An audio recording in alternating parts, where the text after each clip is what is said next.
Thank you to all of our invited panelists for setting the stage for the rest of our conversation this evening.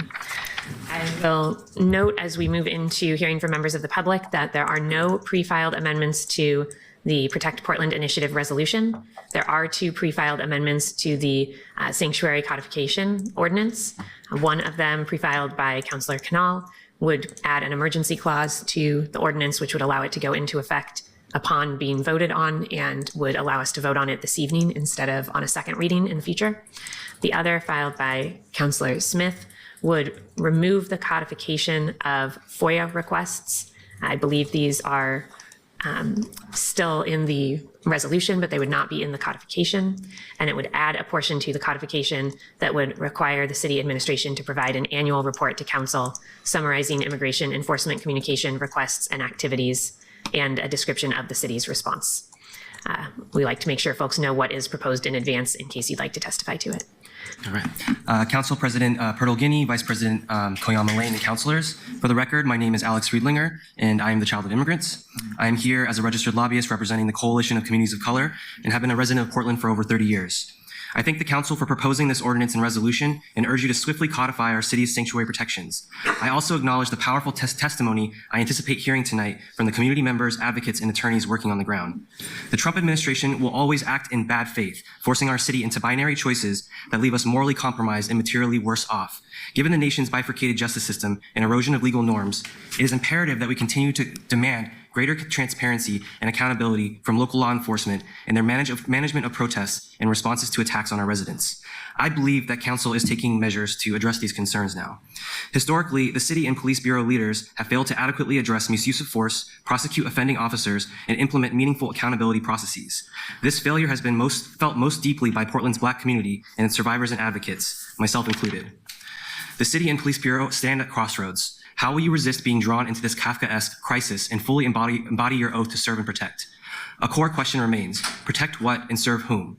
Will it be federal property and the integrity of ICE operations, or those being harassed, abducted from their communities, and exercising their First Amendment rights? How will you finally address the historically disparate application of justice and department policies and procedures?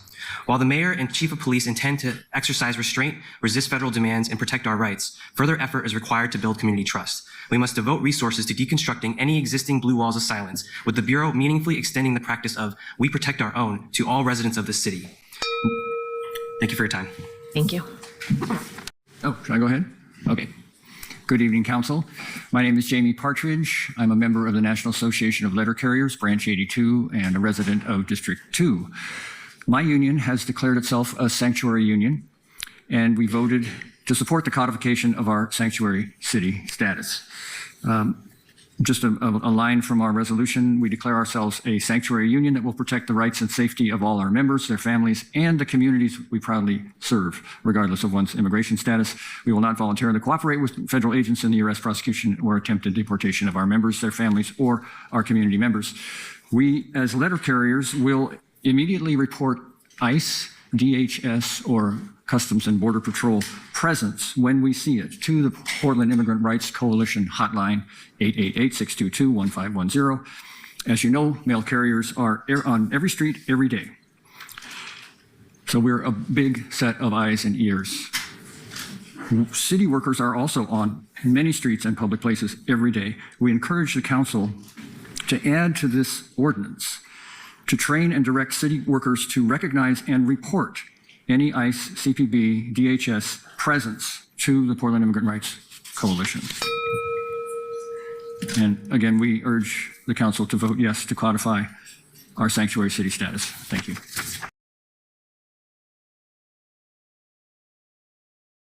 I'm Darren McCormick. I was born and raised in Portland. Please stop labeling anything that you don't like as fascism and tyranny. The government is not attacking Portland. No one has been kidnapped by ICE. This manipulative and extremist rhetoric contributes to political intolerance and radicalization. We had an election, and the country voted for the common sense policy of deporting people who are not supposed to be here. And this is hard maybe for you to understand, but ICE deportations are actually the moderate middle path. They are the law and order off-ramp that helps avoid worse violence. If you didn't want Trump to deploy the National Guard, You should have allowed the police to enforce the law and prevent illegal interference with ICE. If the police needed more personnel to do this, you should have provided them more funding, but you didn't. So you created the legal and moral justification for sending in the Guard. And regarding sanctuary policies, if you oppose any cooperation at all with immigration law, if you oppose every single deportation, if you reject the distinction between legal and illegal immigrants, then you oppose our national borders, and you oppose the country itself. If that is your position, you should leave. Instead of the mild secession that is complete sanctuary for illegals, I ask you to carve out a small exception so that when a person is convicted of a crime, their immigration status can be ascertained, and if appropriate, ICE can come get them. Make this one reasonable change and start to make Portland America again. Everybody remain respectful. Hello, my name is Jennifer Shook. I'm a resident of District 2 in the Concordia neighborhood, and I'm testifying in favor of the Portland Protection Initiative and codifying the city's sanctuary policies. I love Portland so much. Since I moved here in 2014, I've seen advocates and activists take to the streets, show up at city council and planning commission hearings, and gather together to host events envisioning how we can make Portland a better place for everyone. Right now, people in the highest levels of government are lying about our city, saying it is a war zone, a hellhole, that the people gathering and dancing and, yes, exercising their First Amendment rights by yelling at ICE agents are a criminal threat to our safety. In reality, ICE has demonstrated it is a far greater threat by kidnapping and threatening people with guns, tear gas, pepper spray, and other munitions. The idea that this could be escalated by a military presence is terrifying. I've been an anti-fascist my entire life. My grandparents, Holocaust survivors, were victims of fascism who lost everything and had the opportunity to start over here in the US, where they believed their children and grandchildren would have access to the freedoms they were denied. The people gathering in our streets, who are bravely putting their bodies on the line to protect their community, our community, deserve protection. The immigrants in our community who are afraid to go to work or school or routine appointments or to testify publicly before the city council deserve protection. Please pass these items and do so urgently. We cannot wait. We need to protect our community from this senseless political violence. Thank you. Good evening, Mayor and Council. My name is Dr. Randall Blazak. I'm the co-founder of Cure PNW that was started by a federal grant from the Biden administration to find community-based ways to interrupt political violence. That grant was canceled in February by the current administration, surprise, surprise. But we managed to find local funding through the Jubitz Family Foundation and are doing this work. I have been down at the ICE facility monthly and now, or weekly and now nightly, both documenting and doing some de-escalation work. We did a training with the community members and the activists back in August. We had a lunch gathering where they could sort of share each other's concerns and learn each other's issues. We did a de-escalation training for activists last Sunday. And the dynamic down there is very complex, but there is all kinds of good work being done. There's been good work to de-escalate the tensions that are there and not give President Trump his narrative that Portland is a war-torn hellhole. That work is done by trained de-escalators who are down there, myself and other people. It's done by the DLO, the Dialogue Liaison Officers. I mean, I think we learned a lot about how to police protests in 2020, and the DLOs have played a crucial role in keeping the peace down there. But the majority of the de-escalation is from the protesters themselves. They have been courageous, and it just impressed me to no end, their ability to have restraint, but also find the hot spots and calm those hot spots down, again, preventing the escalation from happening. That includes a gentleman that's probably here dressed as a chicken, but that dynamic has changed recently because the MAGA folks have showed up because of the rhetoric from the president, and the tension has gone up. Those folks are largely from out of town and from out of state. And so we were seeing a new dynamic down there where it's harder and harder to de-escalate. So hello, I'm Izzy, representing PDXED and the Coalition for Revoking the ICE Permit. I'm here to voice our support for the denunciation of a military occupation of our city and for the codification of sanctuary city status into the law. I'm also here to talk about concerns surrounding PPB's involvement in the protests and the abhorrent behavior we've seen from DHS and ICE. Portland police have increased their presence at the ICE facility recently. Last weekend, they opened the streets in front of ICE by force and threats of arrest. This was during a protest which had turnout in the thousands, which would be dangerous to drive cars through. It must be noted that no force or threats were used by PPB against DHS while they stood in the street. I personally think PPB should be instructed to arrest DHS and ICE for such violations since they are not above the law. But if it can't be done, then as a bare minimum, they must be instructed to stay out of it. As a sanctuary city where city resources are forbidden from being used to enforce ICE's rule, our police cannot be used in cooperation with DHS to suppress protests against ICE. The weekend before last, 5 of my good friends were arrested by DHS at another protest. Their treatment that they went through while in detention was horrible. Something noteworthy is that they were denied phone calls, citing that all the phones were supposedly out of order. Since the main argument for keeping this facility seems to be that detainees need to be able to access their families and legal counsel during their 12-hour detention, I think you should be especially concerned with the fact that we've been seeing more cases recently where detainees are actually denied contact with the outside world. While my friends were locked up and we waited outside the ICE facility for their release and continued protesting, their treatment of us was brutal. At one point, they pushed us down the block all the way through camp and up to the intersection at South Bond Avenue, where they deployed over a dozen canisters of tear gas. They shot us with pepper balls. They shot me on the other side of the street in the head and in the groin. I mean, my heart's beating, my hands are shaking, but I'm still shooting, and I'm still getting the headshots. It's like boom, headshot, boom, headshot, boom, headshot. All this repression and brutalization and breaking of the few rules imposed onto them is the inevitable consequence of giving a fascist an inch. I implore you all to keep this in mind when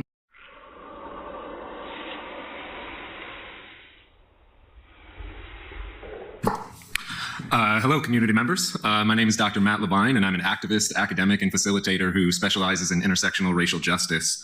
I'm here today in enthusiastic support of Councilors Canal, Avalos, and Murillo's efforts to live up to the words that we've committed to as a sanctuary city. We absolutely must make our city's current sanctuary city resolution binding law by putting it in city code and with an emergency vote. In fact, we need to go much further than that. So to directly respond to the white supremacist Darren we heard from earlier, yes, we need to question our approach to borders and immigration wholesale. You may not think that's appropriate to your job as a city council member, and I understand your trepidation, but that would be to not recognize the reality of the situation. The reality of the situation is that the president of what is now known as the United States has started a civil war.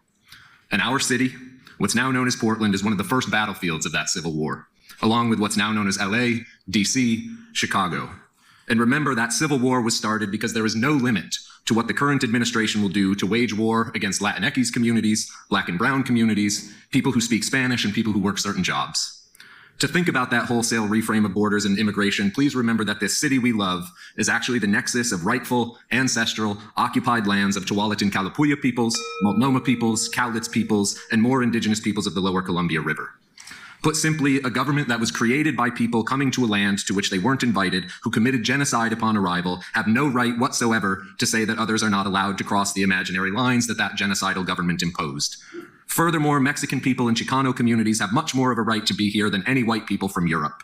For the record, my name is Justin Skolnick. I'm speaking in support. I'd be lying if I said I'm surprised by events. I know that many have been caught off guard by the speed with which this crisis has arrived, and by the fragility of our institutions. Many have said this is not normal, as if everything depended on one single election. This crisis has been rolling our way for centuries. Broadly, we're up against the descendants of slaveholders who refuse to accept any outcome that doesn't reinforce their conviction that they compromise a natural aristocracy. We're up against strands of Calvinism that mistake wealth for virtue, and interpretations of the Gospels that are iffy at best about Jesus ever being human. We're up against sadists who get off on causing suffering. We're up against some who experience the dissonance of city life as a personal assault and who want the police to stop the blue hair. We're up against others seeking revenge on life itself. No amount of empathy will bridge the gap between us and them. There is no compromise we can reach to make them be kind. The world in which that style of politics works is gone. Our job in this world is to protect those among our neighbors the regime is trying to enslave or eliminate. We will also need to reject the propaganda launched at us by self-interested groups like People for Portland and the Business Alliance. For instance, the eugenic language of cleaning up the city. The greed that inspires this language that we've long just let slide has impaired our solidarity. What has been normal is a game of keep away played with the basic human needs. And this is not a game we can win. We can't sacrifice our neighbors and expect to thrive. This proposed suite of protections is an important first step. We do need more. This regime trying to occupy our streets and stealing our loved ones has also threatened to blast its detractors out of the water like a Venezuelan fishing boat. It's time to accept that our destinies were already intertwined. We are on this boat together. We sink or swim together.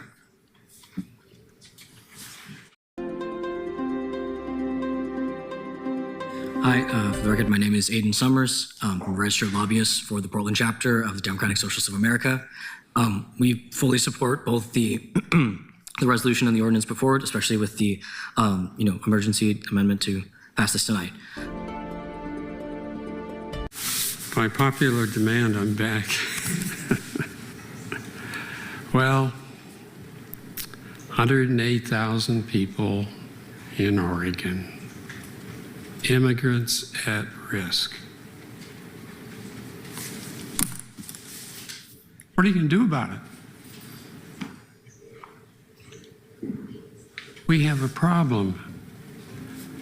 There's this guy who opened the borders, let in millions of people. We didn't even know what they were, who they were, what they were going to do. Millions. We got 108,000 of those in Oregon. Maybe with kids now. Maybe they're criminals. What do we do? How many of those are in Portland of the 108,000? What are we going to do? This is not the answer. We need answers. What do we do?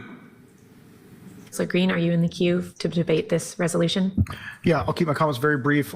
I'll post a longer statement about this, but I just want to say the value of this resolution is that it expresses this body's will in one document, in one vote.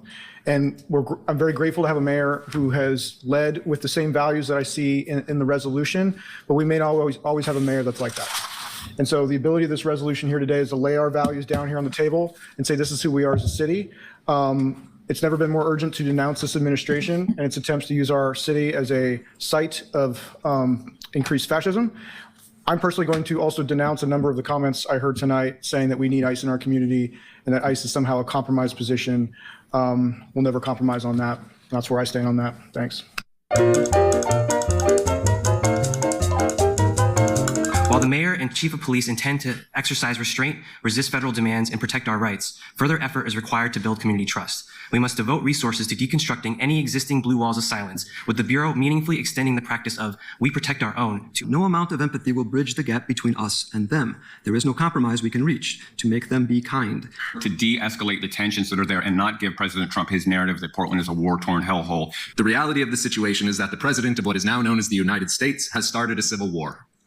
And our city, what's now known as Portland, is one of the first battlefields of that civil war. But that dynamic has changed recently because the MAGA folks have showed up because of the rhetoric from the president, and the tension has gone up. Those folks are largely from out of town and from out of state. And so we were seeing a new dynamic down there where it's harder and harder to de-escalate. So If you didn't want Trump to deploy the National Guard, you should have allowed the police to enforce the law and prevent illegal interference with ICE.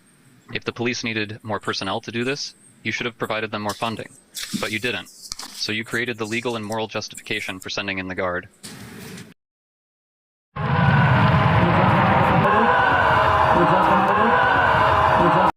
We'll never compromise on that. That's where I stand on that. Thanks.